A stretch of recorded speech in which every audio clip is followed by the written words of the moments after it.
the point of jumping off for today is korech, is that Hillel sandwich, as it's known, in which it seems that Hillel, the ancient rabbi, is really coming up with probably the most obvious way to eat these foods, which is to wrap them up, put them in your mouth, and eat them all together.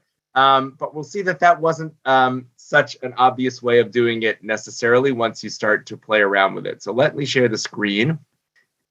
When I get to korech, I'm always like, oh, Hillel has a fantastic proof text, which is, it says about the Pesach, al matzot u'merorim yochluhu, you should eat it on or perhaps with matzah and maror. In other words, all Hillel is doing is following what it says in the Torah to do, which is to wrap up these three ingredients and eat them all together.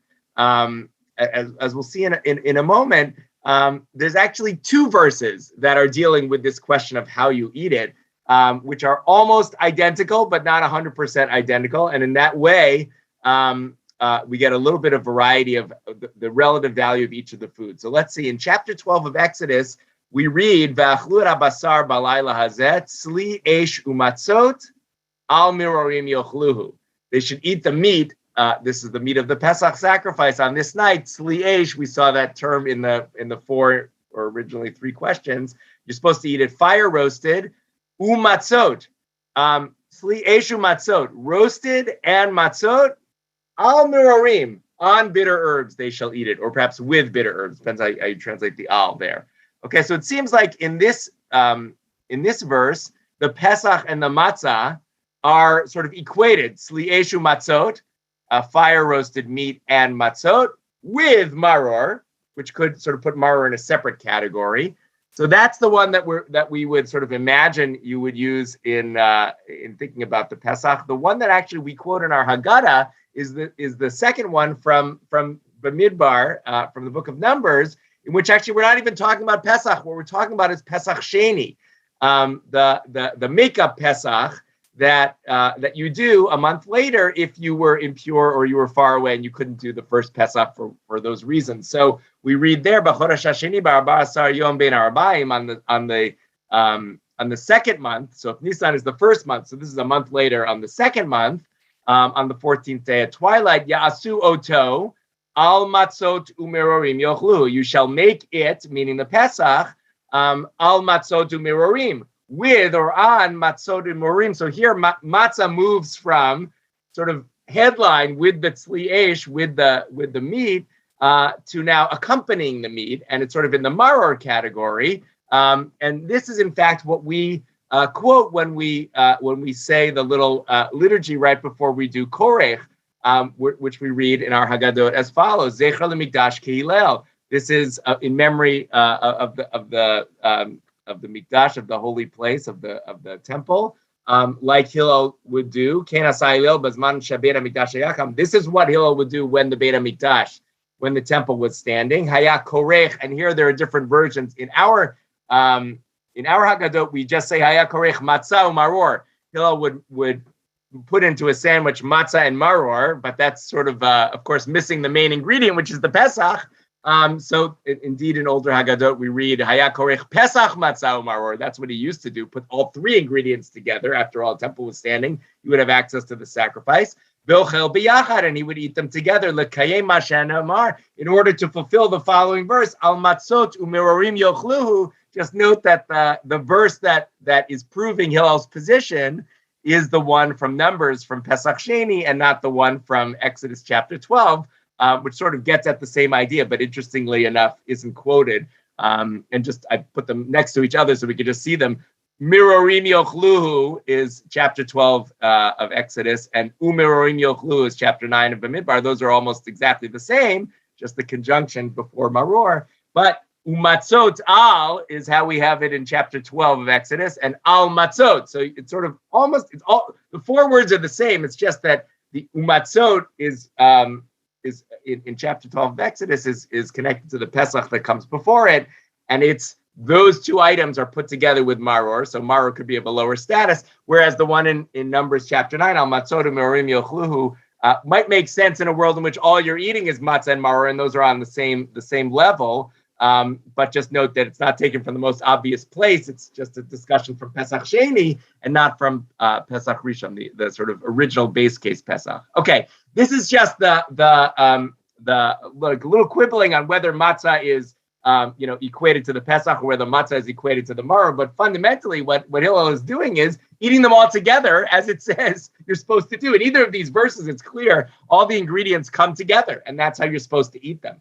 So how come that's not the way we actually experience eating the matzah and the maror? How come that's only a backup plan, it seems, in the way that we run our seders today? Well, of course, there's a disagreement about this. It seems in the original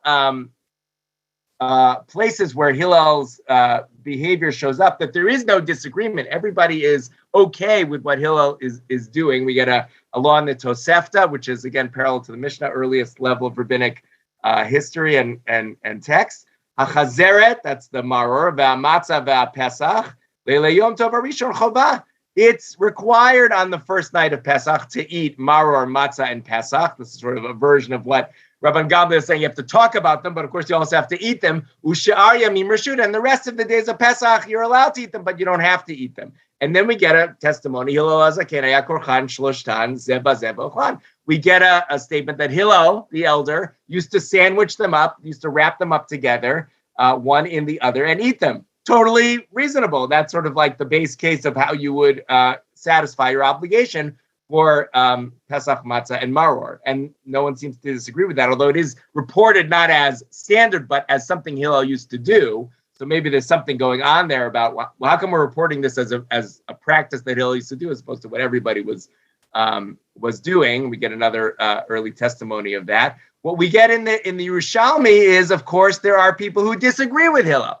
And let's take a look at what we see there. Hillel hazaken haya korech shloshtan kachat, just quoting that Tosefta. So Hillel the elder used to sandwich them up, all three of them, Pesach, matzah, and maror, as one. Great, that's how you would eat it, totally normal. But then Rabbi Yochanan says, Chalukin al Hillel hazaken. Oh, actually, there were people who disagreed with Hillel hazaken, meaning you're not allowed to just eat them all together as the way in which you consume the obligatory foods. Rabbi Yochanan, who's living a few generations after Hillel, a number of generations after Hillel, is nevertheless saying, at the time, there were people who disagreed with Hillel. Okay, we don't get more information besides for the fact that Hillel is not the unanimous opinion here. Then the Talmud, in the Yerushalmi, the Talmud says, well, hold on a minute. Rabbi Yochanan, didn't he used to wrap up matzah and maror? Like, he himself would eat the way in which Hillel recommends, and presumably, even if it's Hillel hazaken, if there were others, if there was sort of majority against him, so you go majority rules, and you shouldn't wrap them up together. You should eat them individually. So now the Talmud's saying, well, if you're supposed to eat them individually because the majority says so, and Hillel hazaken is sort of an outlier, separate opinion of an individual, saying that you could eat them all together, you should eat them all together. So the Talmud asks, well, hold on, but Rabbi Yochanan, you yourself are wrapping them up and eating them together. Oh, so then they answer two answers. One possibility is kan b'sh'at hamikdash, kan shelo b'sh'at hamikdash. Well, maybe in a time when the temple is standing, that's when you have to really make sure to get the Pesach as a separate food experience, and so you can't wrap them all up together. But now that there's no Pesach involved because it's after the Mikdash is destroyed, so you can wrap them up together, and that's why Rabbi Yochanan is doing his practice of wrapping matzah and maror, even though he's reporting that people disagreed with the Hillel hazaken when he used to wrap up all three. But then the Talmud says, no, even if you say that both of those possibilities, even if Rabbi Yochanan was living in the time of the temple, he would also wrap them up together. Well, that's because we only get a report that Rabbi Yochanan would put matzah and maror together, and two things are okay to eat together. You can actually taste both of them together. But three things, the two could gang up against the third taste and cancel it out. So you might have a situation where you have Pesach matzah and maror, that the matzah and maror would gang up on the Pesach. You would taste more of the matzah and maror than you would the Pesach, and you wouldn't get the experience of getting each of the tastes of all three foods. All the foodies can attest about how you would ideally eat food or not. Can you taste three things at once or not? Here, the Talmud seeming to say you can taste two things at once. You can't taste three things at once. So if you're working with matzah and maror, then you're good. if you're working with Pesach, matzah, and maror, you got to eat them separately. Okay, that's as far as we get in the Yerushalmi. The Bavli has the Babylonian Talmud has basically an opposite opinion of how you're supposed to do things, and this is what's going to lead to our custom of korech itself. So we're not going to look at the whole thing, but we'll just look at the beginning and the end. Amar Ravina. So Rabbi Masharsha, son of Rabbi Hanan or Rabbi Natan, said to me, thus did, just to make things confusing, a later Amora named Hillel, in some manuscripts named Rav Hillel, so this is not Hillel as I came, but another sage who happens to be named Hillel says, one must not wrap together matzah and maror and eat them, because we hold that matzah nowadays is doraita, is a biblical obligation, but maror is a rabbinic obligation, and the rabbinic bitter herbs will come and nullify the biblical matzah, right? So now there's a concern, even if you just have two foods, that the maror and the matzah are not of equal status in terms of their requirement, and it's possible that the very, piquant maror will override your taste of the matzah. So if all you were going to do, if your first bite of matzah was with maror, as it seems like the Israelites did when they were in Egypt and they were eating, so then you might override the taste of the matzah, and that would be bad. So we have an explicit statement to say, do not wrap up these things together, even just the two of them today. Don't put matzah and maror together to satisfy your obligation. You have to eat them separately, because if you eat them together, the maror of lesser obligation is going to override the matzah of greater obligation. And then they bring in the example of Hillel and said, well, hold on, we have an example of somebody who used to put them all together. So, it can't be such of a problem. And so now the Talmud finishes the discussion and says, well, since that the law was not stated either as Hillel, wrap them all up together, that's the way you should do it, or the rabbis, those who disagreed with them, said you have to eat them separately. So what do we do today? Of course, we're going to do them both, right? So first of all, mivarecha ala achilat matzah. So you say, blessed are you, God, who commanded us to eat the matzah. Eat the matzah, that's individually. Then go and bless on the maror. Who commanded us to eat the maror. Eat that individually. And then you mix them together, matzah and maror, but without a bracha. You've already made the bracha on those food. Zecher lemikdash ki Hillel. And here we get the phrase that we're going to say in our Haggadah, just as sort of explaining why we do both practices. And we even have a Haggadah, one of the famous Haggadot, the Prague Haggadah from earliest printing of the Haggadah in 1526, says, right before Korech, says, there are people who say about Hillel the Elder that he would wrap matzah and maror together and eat it, to establish what said, al matzotim marorim yochluhu, to fill out that verse. And the reason for this is to tell all those at the meal that they are not adding to the mitzvot, but rather eating the sandwich because of doubt that perhaps the halacha is like that of Beit Hillel. Why do we do korech? I already ate the matzah and I already ate the maror. So how come I got to wrap them up together? Well, maybe Hillel was right, and the right way to do it was to wrap them up together. So I'm instructing everybody at the table. This is not a new thing we invented, but rather to be yotze on both possibilities, to be exempt on both possibilities. Either the tastes should be combined, and that's how you're supposed to eat them. That's the Hillel approach, and that's why we're doing that. But also we're concerned that the tastes might intermingle, and that's not going to let you fulfill your obligation. And so that's why we're eating them separately beforehand. So we have another example in the Haggadah of there were two practices. One was Hillel, one was the people who disagreed with him. And instead of choosing one or the other, we're actually going to do them both.